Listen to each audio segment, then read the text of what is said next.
The Tower of London, England's haunted fortress of royalty. Welcome, dear listeners, to the first chapter of our series, The World's Most Haunted Places.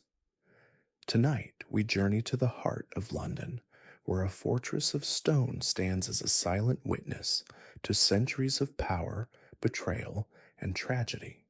This is the Tower of London, a place where the echoes of the past linger like mist over the Thames, and the spirits of executed royals are said to wander its halls. So find a quiet corner, let your imagination roam, and join me as we delve into a mystery that has chilled spines for generations. A fortress born of conquest. Our story begins in 1066 when William the Conqueror, Duke of Normandy, crossed the English Channel and defeated King Harold at the Battle of Hastings. To consolidate his power and intimidate the Anglo-Saxon population, William ordered the construction of a mighty fortress on the banks of the River Thames. This was the White Tower, the centerpiece of what would become the Tower of London, a complex of buildings that would serve as a royal palace, prison, armory, and execution site. Over the centuries, the tower expanded, its walls enclosing 18 acres of land. Kings added chapels, barracks, and battlements, turning it into a symbol of royal authority. But the tower was more than stone and mortar. It was a place where history was written in blood. From its battlements, traitors were hanged, drawn, and quartered. In its dungeons, prisoners were tortured, and on Tower Green, the nobility met their end at the executioner's axe. The tower's dark reputation grew, and with it, tales of restless spirits who refused to leave the site of their suffering. But what makes the tower's hauntings so compelling? Is it the sheer number of executions, over 100 on Tower Green alone, or the high-born status of its victims? The ghosts of the tower are not common folk. They are queens, princes, and courtiers, their stories woven into the fabric of England's royal history. As we explore these spectral legends, we must ask, are these apparitions real, or the product of guilty consciences and overactive imaginations? The ghost of Anne Boleyn. One of the tower's most famous ghosts is that of Anne Boleyn, the second wife of Henry VIII. Anne, a woman of wit and ambition, captured the king's heart in the 1520s, leading him to break with the Catholic Church and establish the Church of England to annul his marriage to Catherine of Aragon. But Anne's failure to produce a male heir sealed her fate. Accused of adultery, incest, and treason, charges widely believed to be fabricated, Anne was imprisoned in the Tower in May 1536. On May 19th, she was executed on Tower Green with a sword rather than an axe, a mercy granted by the king.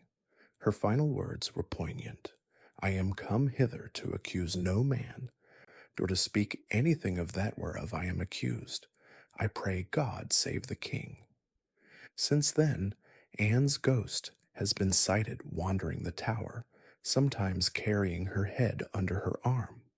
In 1864, a sentry reportedly saw her apparition and fainted from fright. Another guard in 1933 claimed to have challenged a ghostly figure, only to have his bayonet pass through it. But why does Anne haunt the tower? Is it the injustice of her death, or a restless spirit seeking vengeance on Henry? Anne's ghost is often seen near the chapel of St. Peter at Vincula, where she is buried. Witnesses describe a woman in Tudor dress, her face pale and sorrowful. These sightings have been reported by guards, tourists, and even royalty, adding credibility to the legend.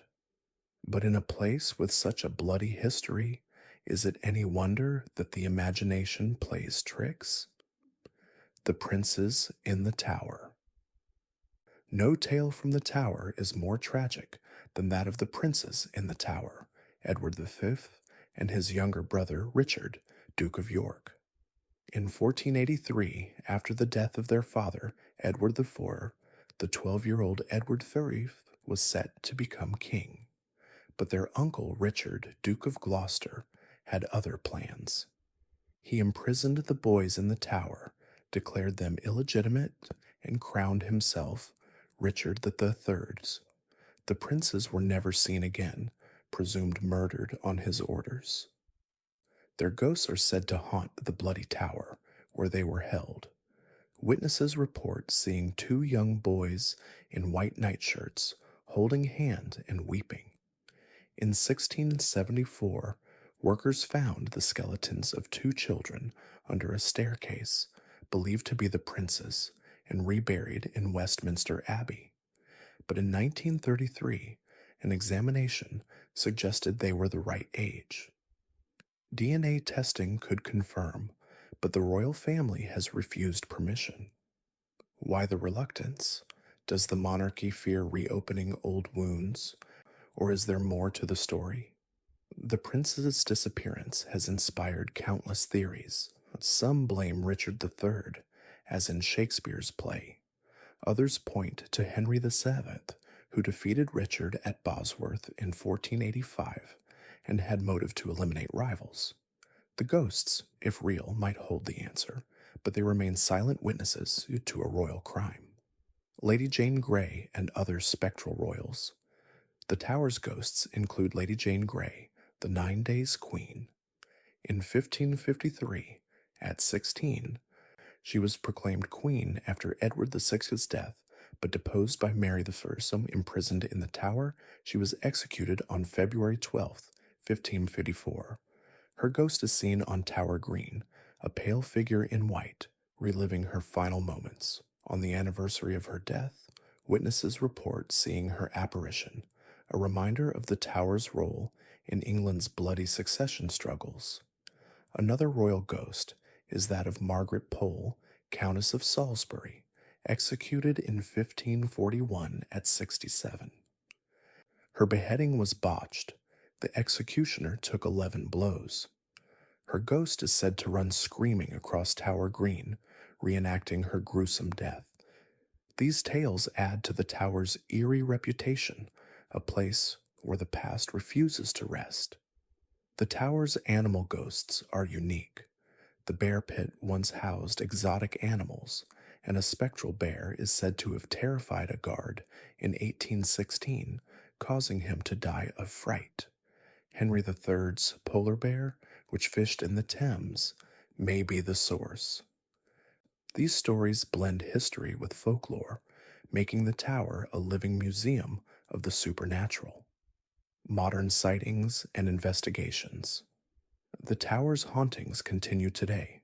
Guards report footsteps in empty corridors, cold spots, and apparitions. In 2003, a yeoman warder saw Anne Boleyn's ghost in the chapel. Tourists capture orbs and shadows in photos, fueling speculation. Paranormal investigations have been conducted, with mixed results.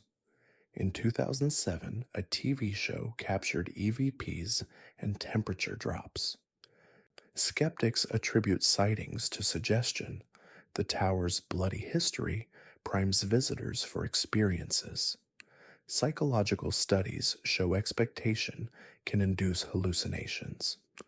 But some evidence is harder to dismiss. Security cameras have captured anomalous shadows, and audio recordings picked up disembodied voices. The Tower's staff, pragmatic beefeaters, report experiences they can't explain. Is the Tower truly haunted, or is it the weight of history manifesting in our minds? The mystery of the Tower's ghosts is a reminder that the past is never truly gone. It lingers in the places where great events unfolded. It invites us to wonder about the nature of death and the possibility of an afterlife. The enigma of the Tower of London endures, a story that challenges us to confront the unknown and to seek the light in the darkness of history. The mystery of the Tower of London invites us to keep searching, to keep questioning, and to keep marveling at the wonders of the past. The Amityville House, America's infamous haunted home. Imagine moving into a beautiful Dutch colonial house on a quiet suburban street, its windows overlooking a serene canal, only to discover that its walls hold dark secrets and its rooms echo with unseen presences. This is the chilling tale of 112 Ocean Avenue in Amityville, New York, a place where a gruesome mass murder set the stage for one of the most famous haunting stories in modern history. The house, site of the DeFeo family tragedy in 1974, became infamous when the Lutz family moved in a year later and fled after 28 days of terror. But was it truly haunted, or was it all an elaborate hoax? What really happened behind those walls? And why does the mystery continue to captivate and terrify us?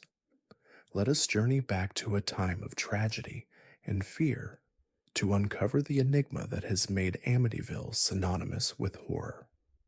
The DeFeo Family Massacre.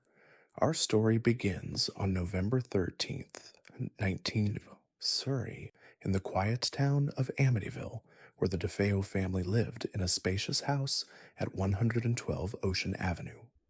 Ronald DeFeo Sr., his wife Louise, and their 5 children seemed like an ordinary family, but tensions simmered beneath the surface.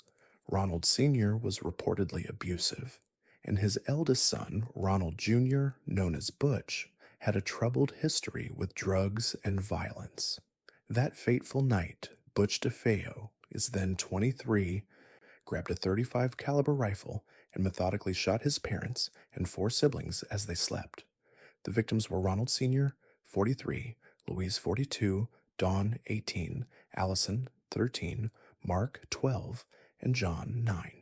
All were found face down in their beds as if they hadn't stirred. DeFeo initially claimed a mob hit, but soon confessed, saying voices in the house urged him to kill. Convicted of 6 counts of second-degree murder in 1975, he was sentenced to 6 consecutive life terms. DeFeo died in prison in 2021, maintaining to his last days that he wasn't fully responsible, hinting at supernatural influences or family involvement. The house sat empty for a year, its dark history scaring away buyers. But in December 1975, George and Kathy Lutz, a young couple with 3 children, purchased it for $80,000, a bargain price that included some furniture from the DeFeo family. The Lutzes knew about the murders, but dismissed any concerns, believing the house's past wouldn't affect them. They were wrong. From the moment they moved in, strange events began to unfold, turning their dream home into a nightmare. The Lutz family's nightmare. The Lutz's ordeal started innocently enough. They had a Catholic priest bless the house on moving day, but as he sprinkled holy water in one bedroom, he reportedly heard a voice say, "Get out." The priest advised them not to use that room as a bedroom, but the Lutzes brushed it off. Soon, however, the disturbances escalated. Cold spots appeared in rooms, doors slammed shut on their own, and the family heard unexplained noises, footsteps, music, even voices. George Lutz woke every night at 3:15 a.m., the time of the DeFeo murders, feeling compelled to check the boathouse. Kathy Lutz reported levitating in her sleep, and their daughter Missy spoke of an invisible friend named Jody, a demonic pig with red eyes. The family saw black ooze seeping from walls, swarms of flies in winter, and cloven hoof prints in the snow. George became increasingly irritable, resembling Ronald DeFeo Sr. in appearance and behavior. After 28 days, the Lutzes fled, leaving their possessions behind, claiming the house was possessed by evil forces. Their story exploded into the public consciousness when they shared it with paranormal investigators Ed and Lorraine Warren, who conducted a seance and declared the house infested with demonic entities. Author Jay Anson turned their account into the 1977 book The Amityville Horror, a bestseller that spawned a 1979 film starring James Brolin and Margot Kidder, and numerous sequels. But was it all true, or an elaborate hoax designed to capitalize on tragedy? Skepticism and investigations. The Lutz's claims quickly faced skepticism. Critics pointed out inconsistencies in their story. The priest denied hearing "get out," and weather records showed no snow for hoof prints. The house's subsequent owners, including James Cromartie, who bought it in 1977, reported no supernatural events, calling the Lutz's tale a hoax. Cromartie sued the Lutzes and Anson for $2 million, settling out of court. Investigations by skeptics like Joe Nickel revealed the story's foundations were shaky. The red-eyed pig was likely a neighbor's cat, and the black ooze a plumbing issue. The Warrens' involvement added credibility for believers, but skepticism for others, given their controversial career. In 1979, the Lutzes admitted some exaggeration for the book, but insisted core events were true. Anson defended his work as based on their accounts. But financial motives surfaced. The Lutzes were in debt, and the book deal provided relief. Was the haunting a fabrication for profit, inspired by the DeFeo murders? Paranormal experts remain divided. Some, like Hans Holzer, conducted seances and concluded the house was haunted by Native American spirits or the DeFeo victims. Others, like Stephen Kaplan, called it a hoax after investigating. The Amityville Historical Society maintains its folklore, not fact, the legacy of horror. The Amityville Horror has become a cultural icon, inspiring over 20 films, books, and TV shows. The 1979 film grossed $86 million, cementing its place in horror history. The house at 112 Ocean Avenue, now 108 to deter tourists, has changed hands multiple times, its address altered to discourage gawkers. In 2010, it sold for $950,000. Its history a selling point for some, a deterrent for others. But the legacy is double-edged. For the DeFeo family survivors, it's a painful reminder of tragedy. For the Lutzes, who died in 2004 and 2006, it's a story they stood by despite skepticism. The house's haunting has become urban legend, a symbol of American horror. As we reflect on this enigma, we are left with questions. Was the Amityville house truly haunted, or was it the product of imagination and opportunism? What psychological factors might have contributed to the Lutz's experiences? And why does the story continue to terrify us? The mystery of the Amityville house endures, a reminder that some fears are born not from the supernatural, but from the darkness within ourselves. The enigma of the Amityville house invites us to confront the unknown, to question the boundary between reality and illusion, and to wonder if some places are truly cursed, or if the curse lies in our own minds. Aokigahara Forest, Japan's forest of the dead. Imagine stepping into a sea of trees so dense that the sunlight barely penetrates the canopy, where the air is still and the silence is broken only by the occasional rustle of leaves or the distant call of a bird. This is Aokigahara, the infamous forest at the base of Mount Fuji, a place where the boundary between life and death seems to blur. Known as the Sea of Trees, or more chillingly, the Suicide Forest, Aokigahara has claimed hundreds of lives over the years, its dark reputation drawing those seeking an end and leaving behind a legacy of hauntings and mystery. But what makes this forest so deadly? Is it the volcanic soil that absorbs sound, creating an eerie quiet, or something more supernatural? And why do the spirits of the lost seem to linger here, whispering to those who enter? Let us venture deeper into this enigmatic woodland, where every step could lead to discovery or doom, a forest born from fire. Our story begins over 1,100 years ago, in 864 AD, when Mount Fuji erupted in a cataclysmic event that reshaped the landscape. Lava flows from the volcano created a vast plateau at its northwest base, a barren expanse that slowly gave way to a forest of twisted trees and moss-covered rocks. Aokigahara grew on this volcanic soil, its ground riddled with hidden caves and crevices formed by gas pockets in the cooling lava. The trees, primarily conifers and broadleaf species, twisted their roots around the jagged terrain, creating a labyrinthine undergrowth that can disorient even the most experienced hiker. But Aokigahara's dark reputation predates its modern notoriety. In ancient times, during famines or economic hardship, families would practice ubasute, abandoning elderly relatives in remote places to die. Legends say Aokigahara was one such site, where the spirits of the abandoned, known as yurei, linger in anger and sorrow. These ghosts are said to haunt the forest, their pale forms drifting among the trees, luring the living to their deaths.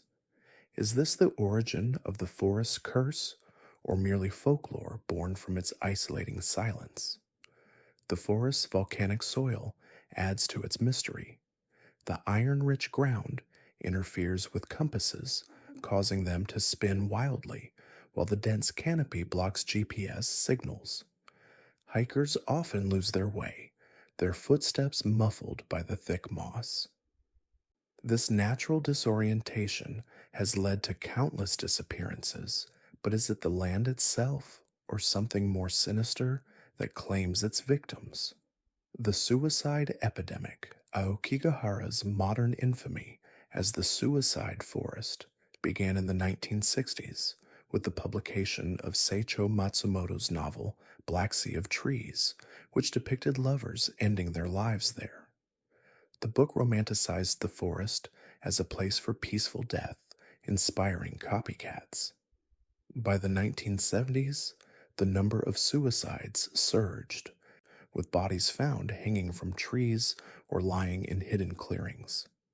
Official numbers are staggering.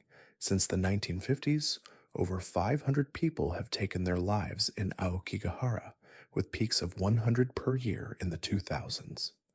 Authorities patrol the forest, posting signs urging those in despair to seek help. Life is a precious gift from your parents. Please think about your family. Volunteers like Yukio Saito search for bodies and survivors, but the forest's size, 13.5 square miles, makes it impossible to cover entirely. But why Aokigahara? Its isolation, beauty, and reputation create a fatal allure. Some believe the forest's magnetic anomalies or negative energy draw the depressed. Others point to Japan's high suicide rate and cultural views on honorable death. But the hauntings add a supernatural layer. Survivors report hearing whispers or feeling watched, as if the dead beckon them to join. One chilling tale is of the white thread, where suicides tie string to trees to find their way back if they change their mind, but many threads lead to bodies. Hikers follow them at their peril. Is the forest cursed, or is its reputation self-fulfilling? Hauntings and supernatural encounters. Aokigahara's ghosts, or yurei, are said to be restless souls, unable to pass on, trapped by violent deaths. Witnesses report white figures drifting among trees, cold spots, and disembodied screams. In 2014, a hiker filmed a shadowy figure, going viral as proof of hauntings. Campers hear footsteps circling their tents at night or see eyes glowing in the dark.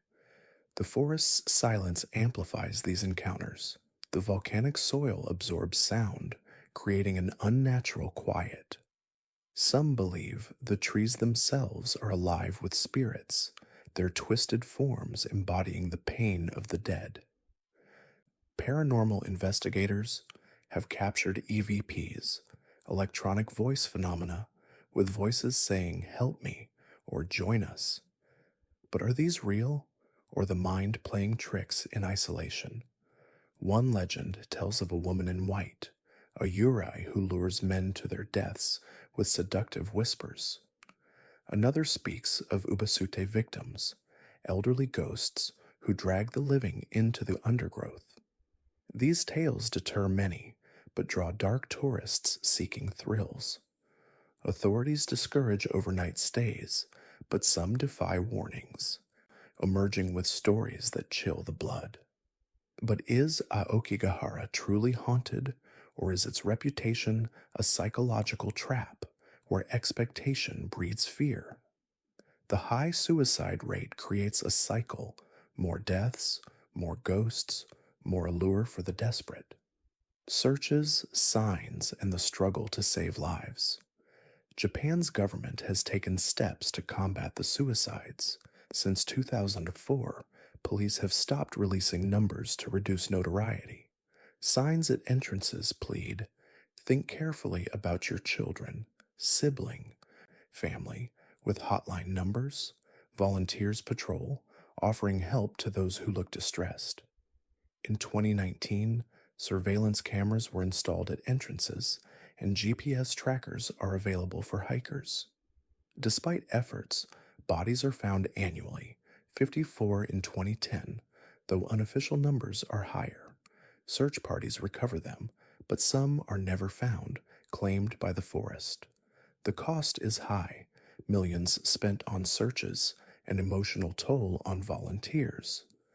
Aokigahara's mystery extends beyond suicides. Its lava caves, like Narusawa Ice Cave, hold ice year-round, and legends speak of hidden treasures or portals to other worlds. Some believe it's a gateway to Yomi, the Japanese underworld. These tales add layers to the enigma, a place where life and death intermingle. As we reflect on this dark forest, we are left with questions. What draws people to end their lives here? Are the hauntings real, or manifestations of despair? And can the curse be broken, or is Aokigahara destined to remain a place of sorrow? The sea of trees holds its secrets close, a reminder that some mysteries are not meant to be solved, but to teach us about the fragility of the human spirit. The enigma of Aokigahara endures, a story that challenges us to confront the darkness within and to seek the light beyond the trees. Château de Brissac, France's haunted castle of the Green Lady.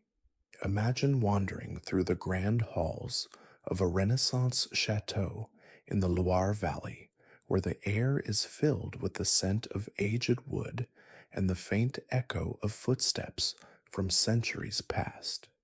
This is Château de Brissac, a majestic castle that has stood for over 900 years, its towers reaching toward the sky like fingers grasping at forgotten secrets. But beneath its elegant facade lies a dark tale of betrayal, murder, and a restless spirit known as the Green Lady. The ghost of a noblewoman, brutally slain by her jealous husband, is said to haunt the castle's corridors, her moans and apparitions terrifying those who dare to stay the night. But who was this ill-fated lady? What drove her husband to such a heinous act? And why does her spirit refuse to find peace? Let us step into a world of French nobility, passion, and peril to uncover a story that has chilled spines for generations. A castle born of power and prestige. Our tale begins in the 11th century when the Château de Brissac was first built as a fortress by the Counts of Anjou. Over the centuries, it evolved from a medieval stronghold into a Renaissance masterpiece, its towers and turrets a symbol of the Brissac family's wealth and influence.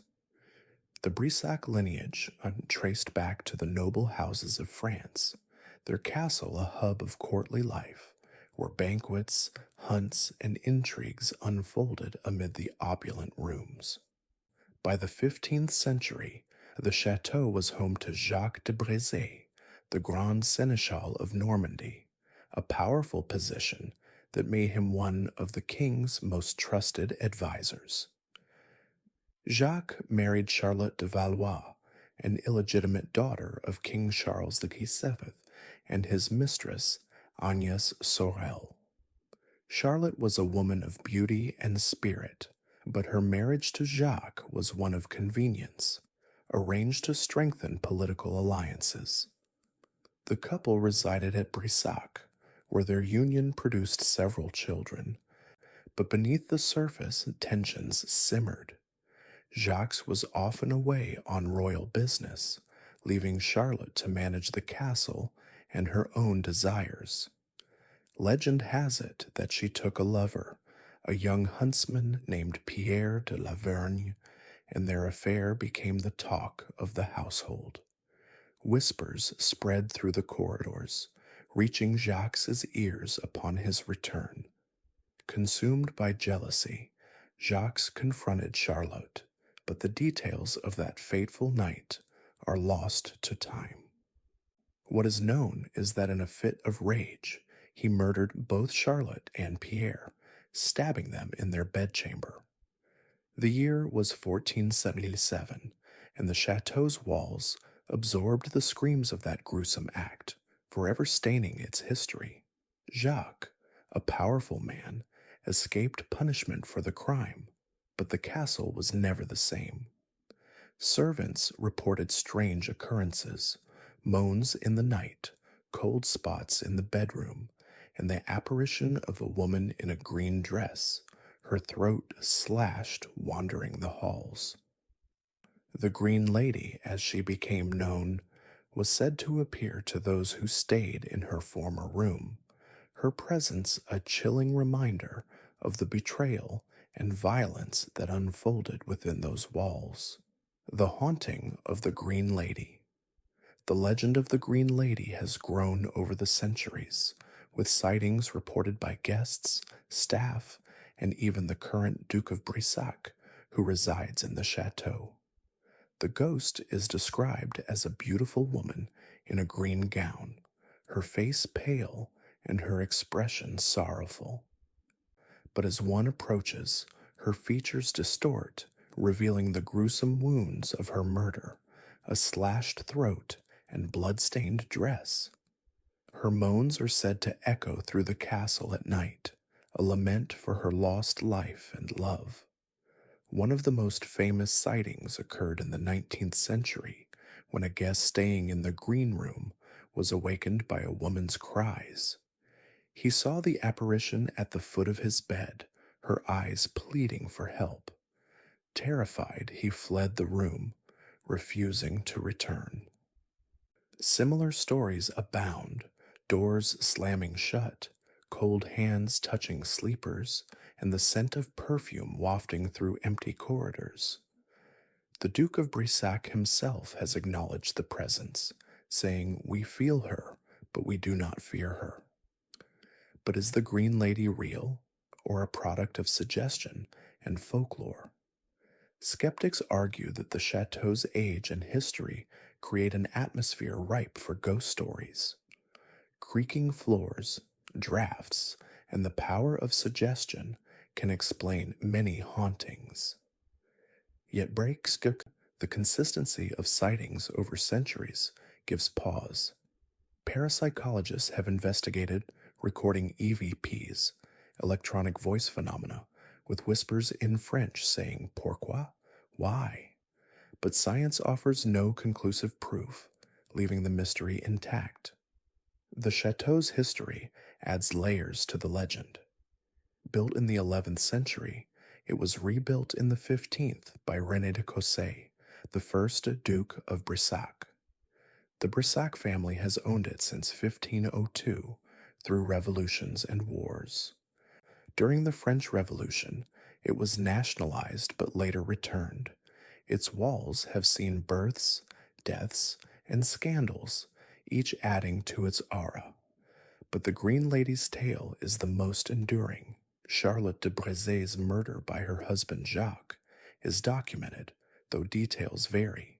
Some say he caught her in the act, others that he heard rumors. The brutality, stabbing her over 30 times, suggests a crime of passion. Jacques was pardoned by King Louis the Guillemot, but the stain remained. Is Charlotte's ghost a manifestation of that violence, or a romanticized tale to attract tourists? Modern encounters and investigations. The chateau is open to visitors who can stay overnight in its luxurious rooms. Many seek the Green Room, hoping for a glimpse of the lady. In 2015, a guest reported seeing a green mist form into a woman's shape, her voice whispering in French. Staff have heard footsteps in empty halls and seen shadows move across walls. Paranormal teams have investigated using EMF meters and thermal cameras. In 2018, a French TV show captured orbs and cold spots in the Green Room, with EVPs saying Trahi, betrayed. Skeptics dismiss these as dust or drafts, but believers see proof of the haunting. The Duke encourages the legend, hosting events like murder mystery dinners. But he also preserves the chateau's history, with its Renaissance architecture and vineyards producing renowned wines. The Green Lady has become part of the chateau's identity, a draw for those seeking thrills. But the mystery persists.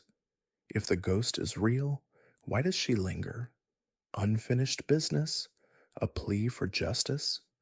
Or is it the chateau's dark energy, amplified by centuries of history? The enigma of the Green Lady invites us to ponder the nature of death and the possibility of an afterlife. The haunting of Château de Brissac endures, a story that challenges us to confront the unknown and to seek the light in the darkness of history. The mystery of Château de Brissac invites us to keep searching, to keep questioning, and to keep marveling at the wonders of the past. Bhangarh Fort, India's cursed citadel of shadows. Imagine a crumbling fortress perched on a hill in the arid plains of Rajasthan, where the sun sets in a blaze of orange, casting long shadows over ruined temples and palaces. This is Bhangarh Fort, a place so steeped in legend that even the Archaeological Survey of India warns visitors not to linger after dark. Built in the 17th century by Raja Bhagwant Das for his son Madho Singh, the fort was once a thriving citadel, home to thousands. But today it stands abandoned, its gates locked at sunset, a silent sentinel to a curse that has endured for centuries. What tragedy befell this once majestic place? Who cast the curse that empties its streets at dusk? And what unseen forces still lurk within its walls? Let us journey back to a time of kings and sorcery, to uncover the enigma of a fort where the past refuses to rest. A fortress born of ambition. Our tale begins in the early 17th century, when the Mughal Empire ruled much of India, and local Rajas built grand forts to assert their power. Raja Bhagwant Das, a noble in the court of Emperor Akbar, constructed Bhangarh as a gift for his younger son, Madho Singh. The fort was a marvel of Rajput architecture, with towering gates, temples dedicated to gods like Gopinath and Hanuman, and a palace for the royal family. It was surrounded by hills that provided natural defense, and its location near the Sariska Tiger Reserve added to its mystique. Bhangarh thrived for a time, its bazaars bustling with traders, its temples echoing with prayers. But prosperity was short lived. Legend tells of two curses that sealed its fate. The first came from a holy man named Baba Balak Nath, who lived on the hill where the fort was built. He agreed to the construction on the condition that the fort's shadow never touch his retreat. But as the fort grew taller, its shadow encroached, and the enraged ascetic cursed the place, dooming it to ruin. The second curse came from a black magician named Singhia, who fell in love with the princess Ratnavati. When she rejected him, he tried to bewitch her with a love potion, but she deflected it, causing his death. With his dying breath, he cursed the fort to destruction. These legends explain the fort's abandonment, but historical records are scarce. Bhangarh was deserted by the 18th century, perhaps due to famine, war with neighboring Jaipur, or natural disasters. The curses may be folklore to explain its eerie emptiness, but visitors report strange occurrences, whispers in the wind, cold spots in the heat, and shadows that move against the light. Is the curse real or a product of suggestion? The ASI's sign forbidding entry after sunset adds official credence to the legend, but why? Safety concerns or something more? Echoes of the past. Bhangarh's layout is a labyrinth of ruins. The main gate, flanked by statues of elephants, leads to a market street lined with shops, now overgrown with weeds. Temples like the Hanuman Temple and the Gopinath Temple stand intact, their idols still worshipped by locals who believe the gods protect against the curse. The royal palace, with its multiple stories and balconies, offers views of the surrounding hills, but its empty rooms are said to echo with ghostly laughter. One chilling tale is of a wizard who attempted to spend the night in the fort. He was found dead the next morning, his body unmarked but his face twisted in terror. Another story tells of a group of friends who ignored the warning and camped inside. Only one survived, driven mad by visions. These tales, while possibly exaggerated, contribute to the fort's reputation as India's most haunted place. But Bhangarh's mystery goes deeper. Archaeological evidence suggests it was built on an older site, perhaps a prehistoric settlement. Ancient artifacts found nearby hint at a history predating the Rajputs. Could the curse stem from disturbing ancient graves? Or is it a warning against hubris, a reminder that nature reclaims all? Modern investigations have sought to demystify the fort.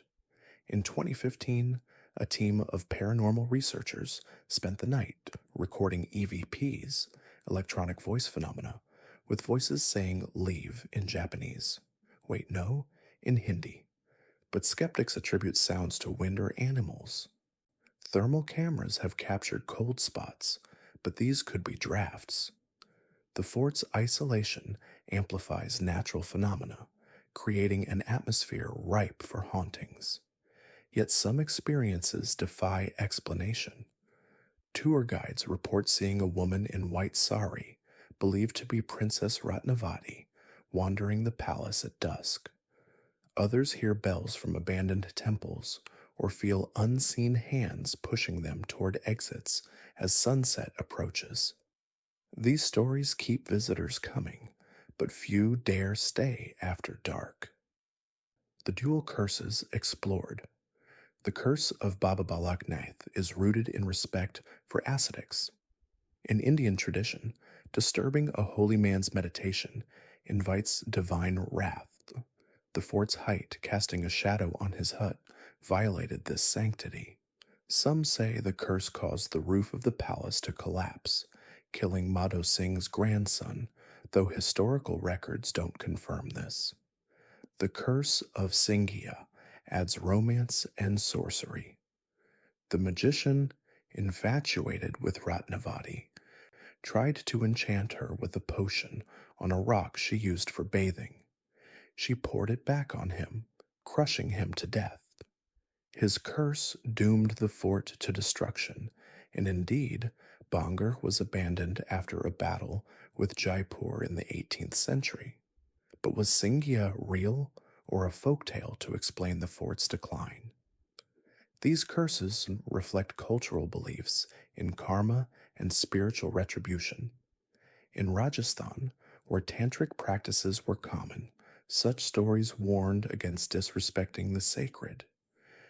But the fort's abandonment may have more mundane causes: a devastating famine in 1783 that killed thousands in the region, leading survivors to flee. The curses could be after the fact explanations for the desolation. Archaeologists have found no evidence of supernatural forces, but the site's energy is palpable. The fort's location near a tiger reserve adds danger.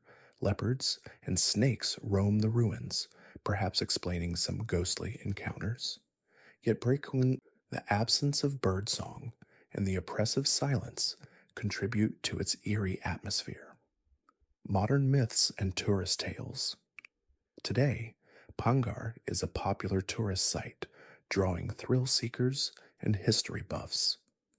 The ASI sign warning against staying after sunset. Entry between sunset and sunrise is prohibited, adds official weight to the legend, though it's likely for safety, as the ruins are dangerous at night. But many ignore it, sneaking in for midnight adventures. In 2015, a group of tourists claimed to hear screams and see shadows moving among the ruins. One man fell from a wall, breaking his leg, which locals attributed to the curse. Paranormal teams have investigated, capturing orbs and EVPs on camera. A 2018 Japanese TV show recorded a voice saying "Go away" in Hindi. Skeptics dismiss these as hoaxes or misinterpretations, but believers see proof of the supernatural. The fort's mystery has inspired Bollywood films like Bhangarh 2014 and travel shows exploring its hauntings. It attracts dark tourism, but locals warn against tempting fate. The government promotes it as a historical site, downplaying the supernatural to encourage visits. But Bhangarh's enigma goes beyond ghosts. Its architecture, blending Rajput and Mughal styles, suggests cultural fusion, while its temples indicate a devout society. The abandonment raises questions about societal collapse. Was it war, famine, or something more? As we reflect on this cursed citadel, we are left with the thrill of the unsolved, a testament to the power of legend to endure. Bhangarh invites us to confront the unknown, to question the boundary between myth and reality, and to wonder what lies waiting in the darkness. The mystery of Bhangarh Fort endures, a story that challenges us to seek the light in the shadows of history. The Myrtles Plantation, Louisiana's haunted house of horrors. Imagine driving down a tree-lined avenue in Louisiana, where Spanish moss drapes from ancient oaks like ghostly veils, leading to a grand antebellum mansion bathed in moonlight. This is the Myrtles Plantation, a place where the past refuses to die, and the spirits of the enslaved and the damned are said to wander its halls. Built in 1796 by General David Bradford, the plantation has a history steeped in tragedy, slavery, and unexplained phenomena that have made it one of America's most haunted locations.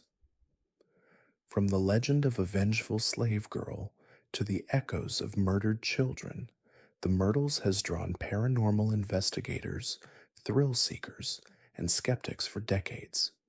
But what really happened within its walls? Are the hauntings real or the product of overactive imaginations? And why does the plantation continue to claim new victims through its chilling reputation? Let us journey back to a time of cotton fields and dark secrets to uncover a mystery that has terrified generations. A plantation born in rebellion. The story of the Myrtles Plantation begins in the late 18th century when General David Bradford, a lawyer and revolutionary, fled to Spanish controlled Louisiana after his involvement in the Whiskey Rebellion of 1794. Bradford purchased 650 acres of land near St. Francisville and built a modest home he called Laurel Grove.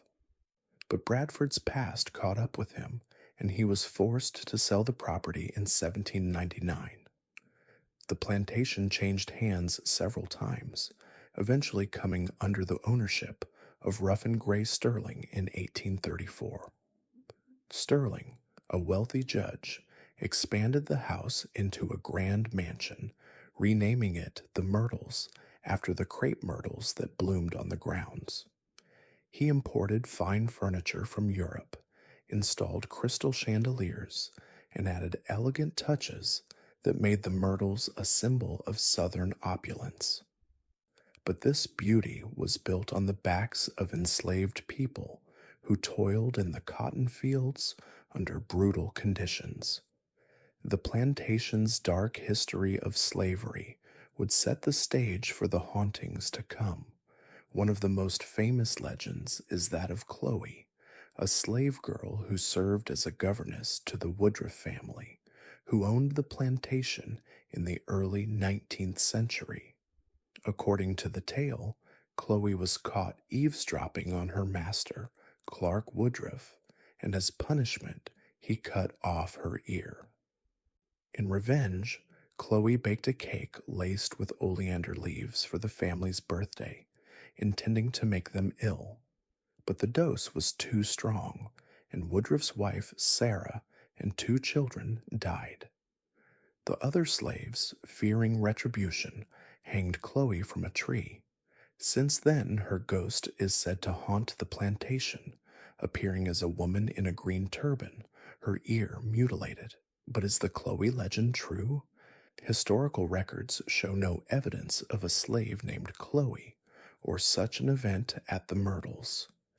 The Woodruff family did suffer tragedies. Sarah and 2 children died of yellow fever in 1823 and 1824, but no mention of poisoning or a vengeful slave. The story seems to have originated in the 1950s, perhaps as a way to attract tourists. Yet the legend persists, with visitors reporting sightings of a woman in a green turban wandering the grounds. The Mirror of Misfortune and Ghostly Children. Another chilling tale is that of the Mirror of Misfortune. According to legend, when Sarah Woodruff and her children died, the family's mirrors were covered with black cloth as per custom, but one was forgotten. Their spirits became trapped in that mirror, and to this day, handprints and faces appear on its surface. Visitors have photographed strange smudges and figures in the mirror, which staff say cannot be cleaned away. Skeptics attribute this to condensation or pareidolia, but believers see it as proof of lingering spirits.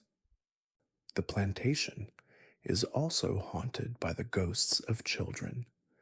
Guests report hearing laughter and footsteps in empty rooms, and seeing small figures playing on the veranda. One legend tells of a young girl who died of yellow fever after being treated by a voodoo practitioner. Her spirit is said to wake sleepers with cold hands. Another story speaks of William Drew Winter, a lawyer who owned the plantation in the 1860s. Shot on the porch by a stranger, Winter staggered up the stairs, dying on the 17th step. His ghost is heard climbing those stairs, his footsteps stopping at the 17th. These legends are fueled by the plantation's tragic history. Built on land taken from Native Americans and reliant on slave labor, the Myrtles saw much suffering. Yellow fever epidemics claimed lives, and the Civil War brought hardship. Owners like the Sterling family amassed wealth, but at great human cost.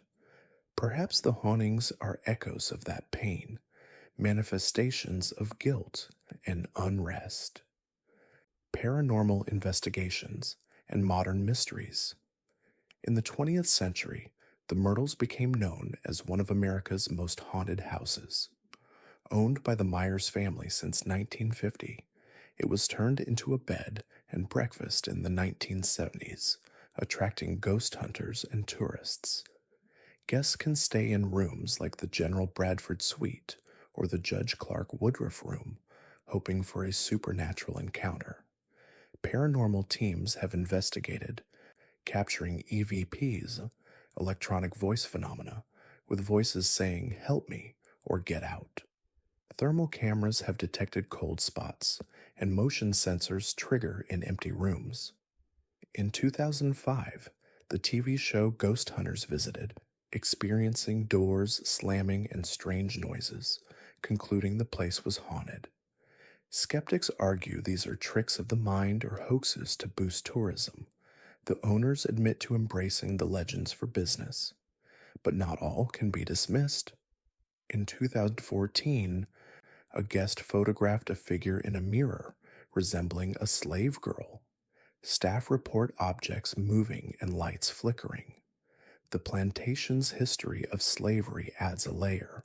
Ghosts of enslaved people are said to haunt the grounds, their cries heard at night. This reflects America's unresolved past, where the legacy of slavery lingers like a ghost. The mystery of the Myrtles is its blend of fact and fiction. The DeFeo murders never happened. Records show the Woodruffs died of disease. The Chloe story appears in a 1950s guidebook, likely invented, yet the hauntings persist. Is it collective suggestion or something more? The plantation's dark history, slavery, disease, death, may create an energy that manifests as ghosts. As we reflect on this enigma, we are left with the thrill of the unsolved, a testament to the power of mystery to endure. The Myrtles Plantation invites us to confront the unknown, to question the boundary between reality and legend, and to wonder what lies waiting in the darkness. The dual nature of its hauntings, born from tragedy and amplified by tale, makes the Myrtles a place where the past refuses to rest, a reminder that some secrets are not meant to be uncovered. The Island of the Dolls, Mexico's haunted doll sanctuary. Imagine a small island hidden in the canals of Xochimilco near Mexico City, where the air is thick with the scent of decaying vegetation and the faint rustle of leaves.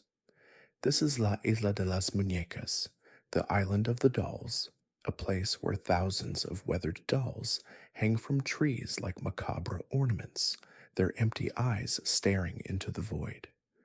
The island's story begins with a man named Don Julian Santana Barrera, who claimed to be haunted by the spirit of a drowned girl, leading him to create this eerie shrine. But what really happened on that fateful day when the girl died? Why did Don Julian dedicate his life to collecting dolls? And what unseen forces are said to linger among the trees, drawing visitors into a web of mystery and fear? Let us journey back to a time of solitude and sorrow to uncover an enigma that has turned a quiet island into one of the world's most haunted places. A solitary life on the island. Our tale begins in the mid-20th century when Don Julian Santana Barrera, a man disillusioned with city life, left Mexico City to live as a hermit on a small chinampa, an artificial island in the canals of Xochimilco. These floating gardens, remnants of the Aztec era, were a place of tranquility where Don Julian could farm the land and live in peace. But peace was not to be his fate. According to legend, shortly after his arrival, Don Julian found the body of a young girl floating in the canal, having drowned under mysterious circumstances. The girl's death haunted him, and soon after, he began hearing whispers and cries in the night, believing her spirit was restless. To appease the ghost, he hung a doll he found floating in the water from a tree, but the cries continued, growing louder, compelling him to collect more dolls. Over the next 50 years, Don Julian scoured garbage dumps and traded his produce for old, discarded dolls, hanging them from trees, fences, and wires across the island. The dolls, weathered by rain and sun, took on a life of their own, their eyes seeming to follow visitors, their limbs twisting in the wind like tortured souls. Don Julian claimed the dolls protected him from the girl's spirit, but as the collection grew, so did that island's reputation. Locals whispered that the dolls were possessed, that they moved on their own at night, their heads turning to watch passers-by. Don Julian himself began to change, becoming reclusive, speaking of the dolls as living entities that guarded the island. But was the girl's ghost real, or a manifestation of his isolation and guilt? And what drove him to create this macabre sanctuary? The tragic end and the haunting begins. Don Julian lived alone on the island for decades, his only companions, the dolls, and the occasional visitor drawn by curiosity. He told anyone who would listen about the drowned girl and how the dolls appeased her spirit. But on April 17th, 2001, tragedy struck.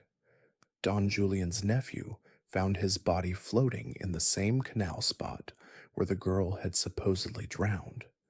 He had suffered a heart attack while fishing, but the coincidence was eerie, dying in the exact location as the girl, as if the island had claimed him too. After his death, the island's haunting reputation exploded.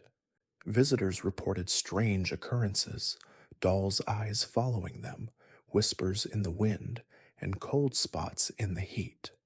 Some claimed to see a young girl's ghost near the canal, her wet hair dripping, her eyes pleading. Others heard laughter or cries at night. In 2015, a tourist photographed a doll whose eyes appeared to move between shots. Paranormal investigators have captured EVPs, electronic voice phenomena, with voices saying, "Play with me" or "Help." But are these hauntings real, or the power of suggestion in a place designed to unsettle, or the dolls themselves add to the creepiness? Many are decapitated or dismembered, their plastic bodies cracked and faded. Don Julian hung them haphazardly, creating a forest of staring faces. Some believe the dolls absorb spirits, becoming vessels for the dead. Locals say the trees and dolls are alive with energy, drawing the desperate or curious to their doom. Suicides and accidents have occurred on the island, fueling the legend.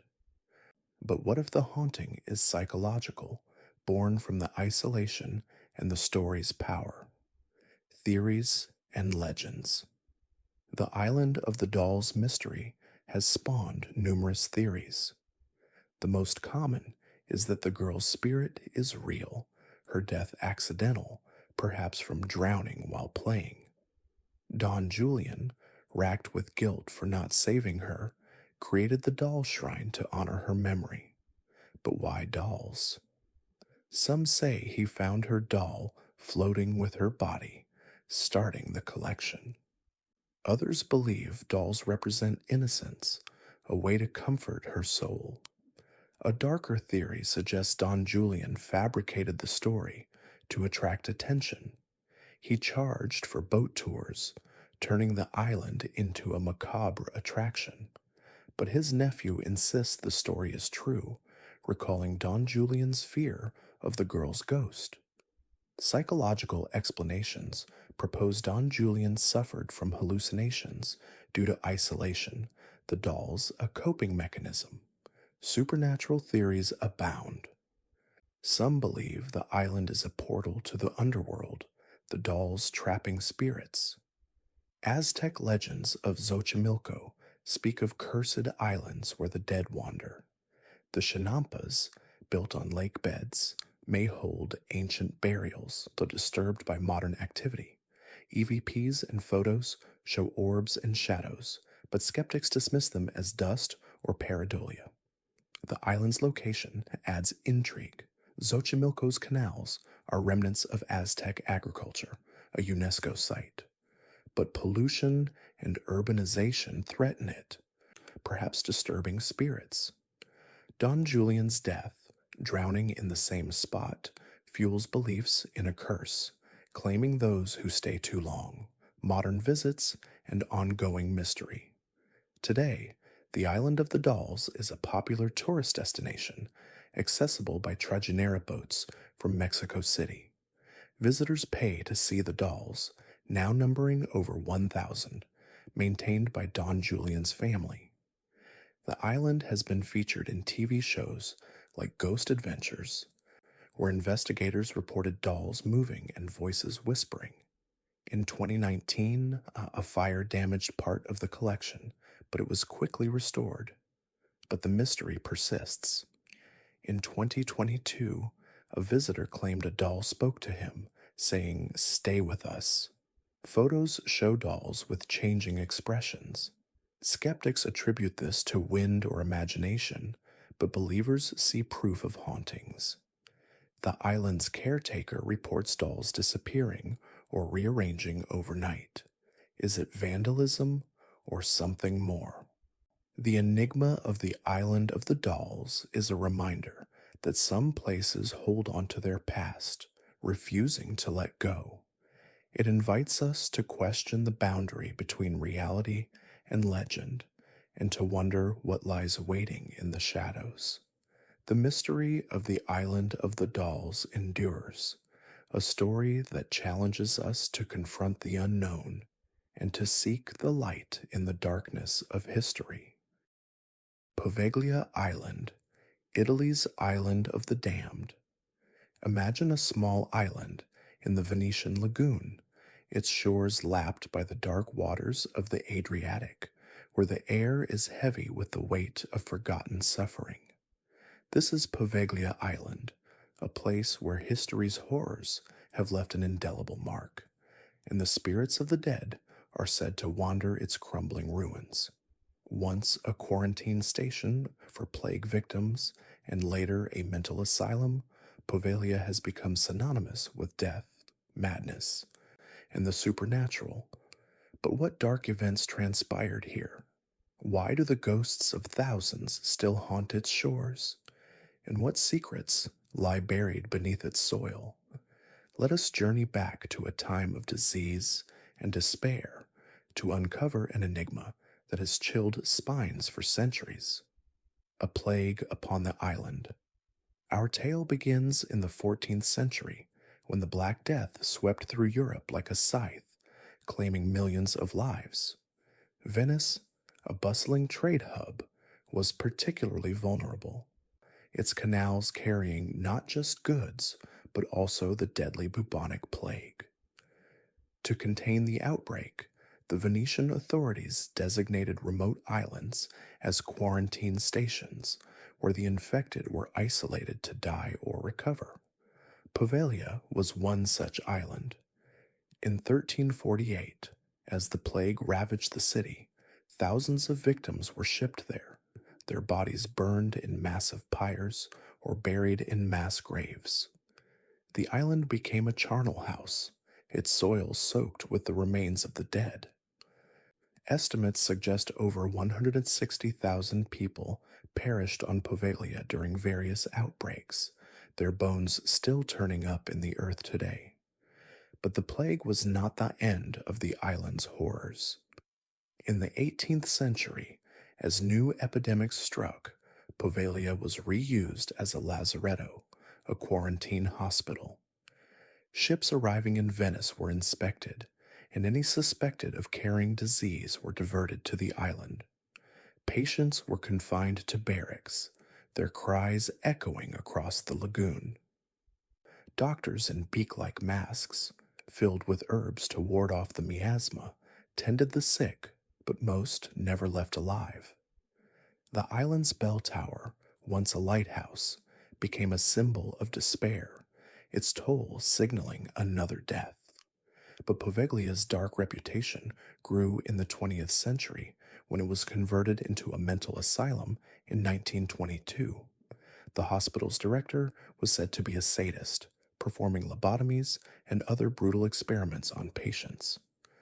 Legend has it that he was driven mad by the ghosts of plague victims, hearing their whispers and seeing their apparitions.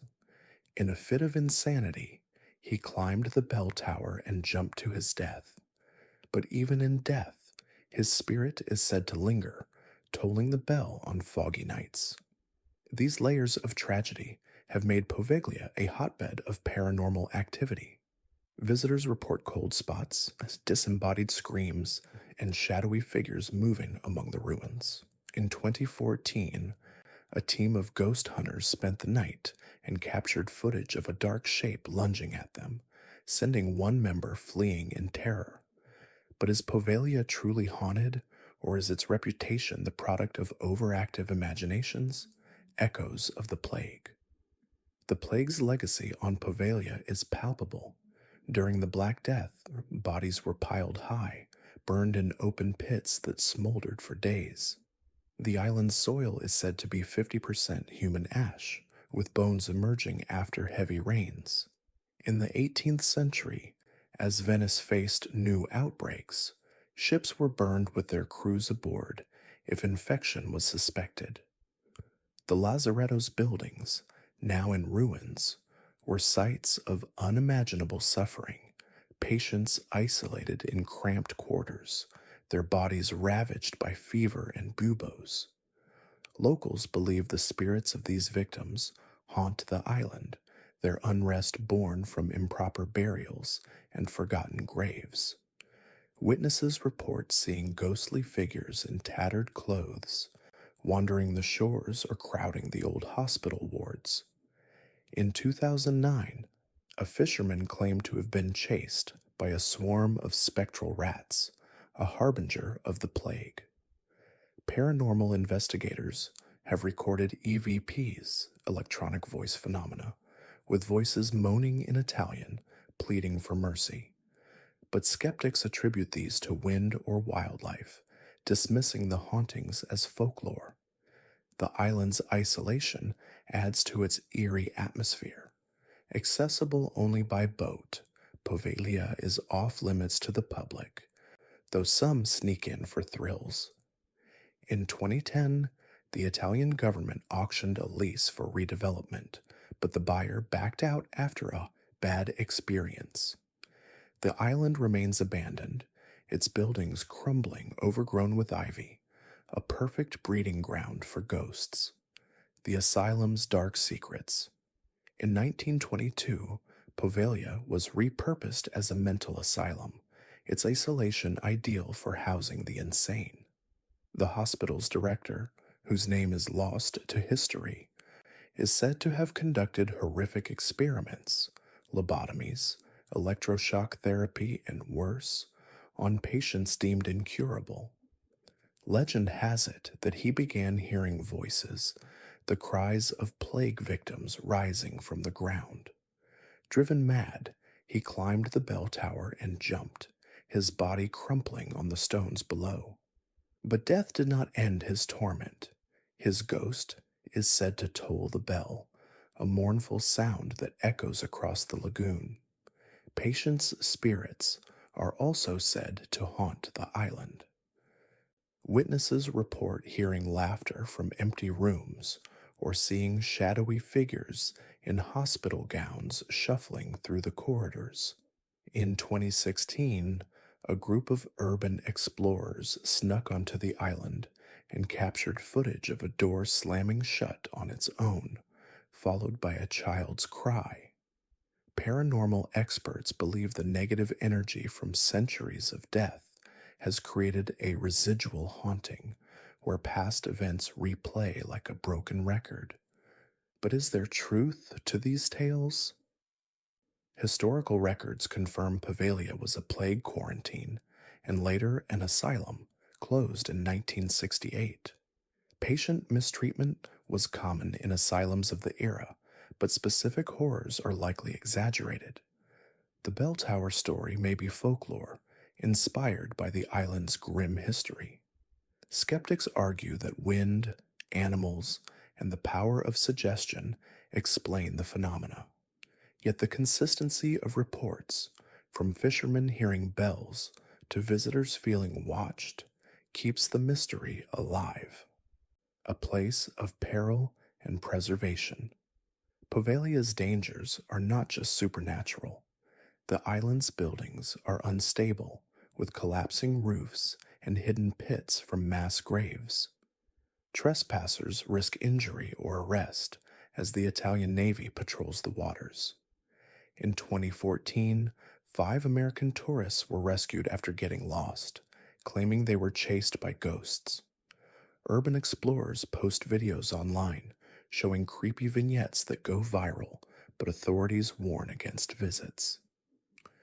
In 2010, the Italian government auctioned a 99-year lease for redevelopment into a luxury hotel, but the winner withdrew, citing bad vibes. The island remains state property, its future uncertain. Conservationists argue for preservation as a historical site, while others see tourism potential in its haunted reputation. Poveglia's mystery is a reminder that some places are stained by their past, where the boundary between history and horror blurs. It invites us to question the nature of haunting. Is it the dead who linger, or our own fears manifesting in the darkness? The enigma of Poveglia Island endures, a story that challenges us to confront the unknown and to seek the light in the shadows of history. The mystery of Poveglia Island invites us to keep searching, to keep questioning, and to keep marveling at the wonders and terrors of the past. The Ancient Ram Inn, England's den of demons. Imagine a crooked old building nestled in the English countryside, its timber frame sagging under the weight of centuries, and its dark corridors echoing with whispers from the past. This is the Ancient Ram Inn, a 12th century structure in Watton-under-Edge, Gloucestershire, said to be one of Britain's most haunted places. Built on the site of an ancient pagan burial ground, the inn has served as a pub, a home, and a magnet for the supernatural. Guests report chilling encounters with ghosts, demons, and even succubi that drag them from their beds. But what dark history birthed these terrors? Who or what lingers in its shadowed rooms? And why does this modest inn continue to draw thrill seekers and investigators from around the world? Let us journey back to a time of witchcraft and woe to uncover an enigma that has chilled spines for generations. A building steeped in darkness. Our tale begins in 1145, when the ancient Ram Inn was constructed as a lodging for workers building the nearby St. Mary the Virgin Church. But the land it stands on is far older, believed to be a pagan burial site dating back 5,000 years. Local legend says it lies at the intersection of 2 ley lines, ancient energy paths that connect to Stonehenge, amplifying supernatural forces. This convergence, some say, creates a portal for spirits and demons. Over the centuries, the inn served as a pub and residence. Its name derived from the River Frome, once called the Ram. but its history is tainted by tragedy.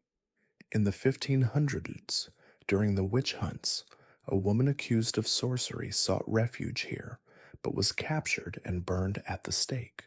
Her spirit, known as the witch, is said to haunt room 6, where she was cornered. Guests report seeing a woman in period dress, her eyes filled with terror, or feeling burning sensations on their skin. The inn's owner, from 1968 to 2018, John Humphreys, claimed to have been attacked by a succubus, a demon that preys on men in their sleep, dragged from his bed by invisible hands. Humphreys, who lived there alone for decades, collected haunted objects, turning the inn into a museum of the macabre. But was the inn truly cursed, or did its dark reputation create a self-fulfilling prophecy? Ghosts of the past. The ancient Ram Inn's hauntings are as varied as they are terrifying. The Bishop's Room is notorious for its poltergeist activity, furniture moving, doors slamming, and apparitions of monks said to have performed black masses here. Legend tells of a secret tunnel connecting the inn to the church, used for illicit rituals. Guests report seeing hooded figures chanting in Latin or feeling cold hands around their throats. Room 8, the Weaver's Room, is haunted by a young girl murdered by highwaymen in the 1500s. Her cries echo at night, and children staying there often wake screaming. The inn's bar is visited by a cavalier ghost, a soldier from the English Civil War, who knocks over glasses and startles patrons. The most chilling entity is the incubus in the owner's bedroom. Humphreys claimed it attacked him repeatedly, pinning him down with immense force. Paranormal investigators have recorded EVPs, electronic voice phenomena, saying "get out" or laughing maniacally. In 2015, a team captured footage of a chair moving on its own. But skeptics argue these are tricks or misinterpretations. The inn's age creates creaks and drafts that fuel imagination. The burial ground beneath adds intrigue. In 1997, Humphreys dug up the garden, finding children's bones with dagger fragments, suggesting ritual sacrifice. Carbon dating confirmed medieval origins, but experts say they could be from a plague pit. This discovery amplified the inn's reputation, drawing more visitors seeking thrills. The inn's ley lines theory suggests it's a vortex for supernatural energy. Paranormal experts believe these lines amplify hauntings, explaining the high activity. But science dismisses ley lines as pseudoscience, alignments coincidental, investigations and unexplained phenomena. The ancient Ram Inn has been investigated by numerous paranormal teams. In 2005, the TV show Most Haunted spent a night there, capturing orbs, cold spots, and a table tipping during a seance. Host Yvette Fielding was scratched by an invisible force, adding to the terror. In 2018, Ghost Adventures recorded growls and shadows, concluding the inn was a portal to hell. Skeptics like Joe Nickel argue the hauntings are hoaxes or misperceptions. The inn's owner admitted to embellishing stories for publicity, but Humphreys insisted the experiences were real until his death in 2017. The current owners maintain it's haunted, offering overnight stays for brave souls. Scientific explanations include infrasound from nearby traffic causing unease, or mold and electromagnetic fields creating hallucinations. But these don't account for all reports. A 2019 study by the University of Gloucestershire found anomalous EMF readings, but no conclusive proof. The inn's history of witchcraft adds layers. During the 17th century witch trials, the area saw persecutions, and the inn may have been a hiding place or execution site. The Witch's Room is said to be the most active, with guests feeling pushed or choked. These elements create a perfect storm for hauntings, but the question remains, is the ancient Ram Inn truly cursed, or is its reputation self perpetuating? The mystery of the ancient Ram Inn invites us to confront the unknown, to question the boundary between reality and illusion, and to wonder what lies waiting in the darkness.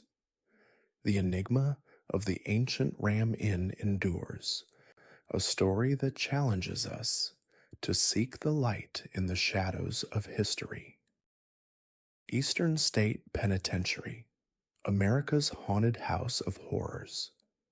Imagine a massive stone fortress rising from the streets of Philadelphia, its walls thick and imposing, designed not just to confine the body, but to break the spirit.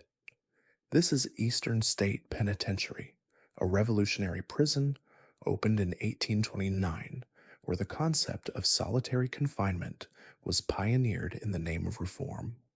But behind its Gothic facade lies a history of suffering, madness, and death that has left an indelible mark on the site. Prisoners were hooded and isolated, their only company the echoes of their own thoughts, and, some say, the whispers of the damned. Today, the penitentiary stands as a museum, but its halls are said to be alive with the spirits of those who never left. What horrors unfolded within these walls? Why do the ghosts of inmates still haunt its corridors? And what dark secrets does this prison hold that continue to draw thrill seekers from around the world? Let us journey back to a time of punishment and penance to uncover an enigma that blurs the line between justice and cruelty. A prison born of good intentions. The story of Eastern State Penitentiary begins in the early 19th century when Philadelphia's Quakers sought a more humane approach to criminal justice.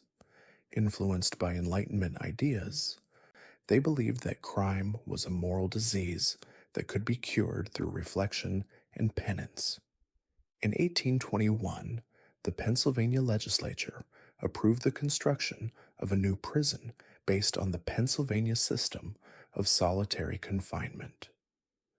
The goal was to isolate prisoners, allowing them time to reflect on their sins and reform. Designed by British architect John Haviland, the penitentiary was a marvel of its time, a radial layout with 7 cell blocks radiating from a central hub like spokes on a wheel. This allowed guards to monitor all corridors from one point. The prison cost $780,000, an astronomical sum, and was the most expensive building in the U.S. at the time. When it opened in 1829, it housed its first inmate, Charles Williams, a burglar sentenced to 2 years. Prisoners were hooded upon arrival to prevent recognition, assigned a number instead of a name, and confined to 8x 12-foot cells with a small skylight called the Eye of God. They ate, slept, and worked alone with only a Bible for company. Exercise was solitary in attached yards.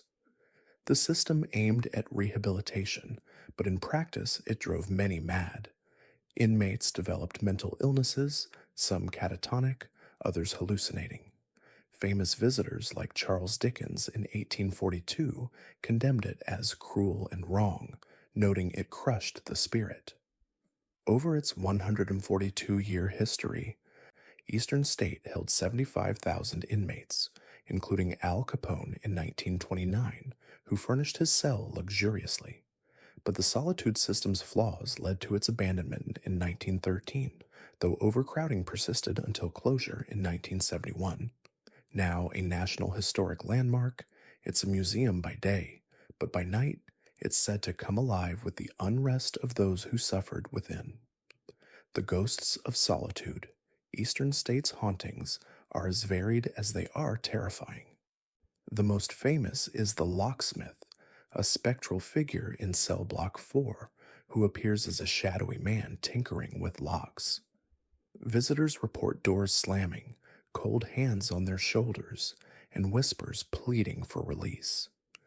In 1992, a locksmith restoring the cells felt a presence, turning to see a figure vanish into the wall. Cell Block 12 is known for disembodied laughter and footsteps. Guards have seen apparitions in period uniforms patrolling the corridors. One chilling tale is of Al Capone, who claimed a ghost named Jimmy tormented him, screaming nightly. Capone was held in luxury but left shaken. Was Jimmy James Clark a victim of the St. Valentine's Day massacre? The mystery lingers. The death row block, though no executions occurred at Eastern State, inmates were sent elsewhere, is said to be haunted by condemned men's spirits. EVPs capture voices saying, "innocent" or "help." A woman's ghost in Victorian dress wanders the grounds, perhaps a visitor or matron from the past. These hauntings stem from the prison's history of suffering. Solitary confinement caused insanity, hallucinations, self-harm, suicide. Overcrowding in later years led to violence and disease. Riots in 1831 and 1961 left scars. The penitentiary's separate system was meant to reform but often destroyed minds. Did this suffering imprint on the building, creating residual energy? Or are the ghosts intelligent entities trapped by their trauma? Paranormal investigators flock to Eastern State. The TV show Ghost Hunters captured a shadowy figure in Cell Block 6, dubbed Shadow Man.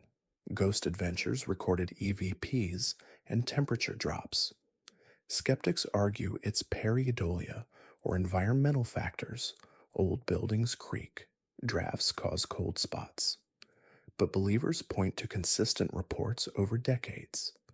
A darker legend is the Soap Man, an inmate who died in solitary, his body discovered covered in lye from a burst pipe, mummified in agony. His ghost is said to lurk in the showers, his screams echoing in the plumbing. These tales have made Eastern State a hotspot for Halloween events like Terror Behind the Walls, drawing thousands. But real investigations continue, with audio recordings capturing names and pleas. A 2019 study by the University of Pennsylvania used AI to analyze EVPs, finding patterns suggesting intelligent responses. But science remains divided. The curse of the cat. One of the inn's most peculiar hauntings is the black cat, said to be a familiar of the witch burned in the 1500s. Guests report seeing a shadowy feline with glowing eyes, or feeling it jump on their beds at night. In 2002, a visitor was scratched by invisible claws, leaving marks that matched a cat's. Is it the witch's spirit in animal form, or a stray that wanders the grounds? The inn's pagan roots add intrigue.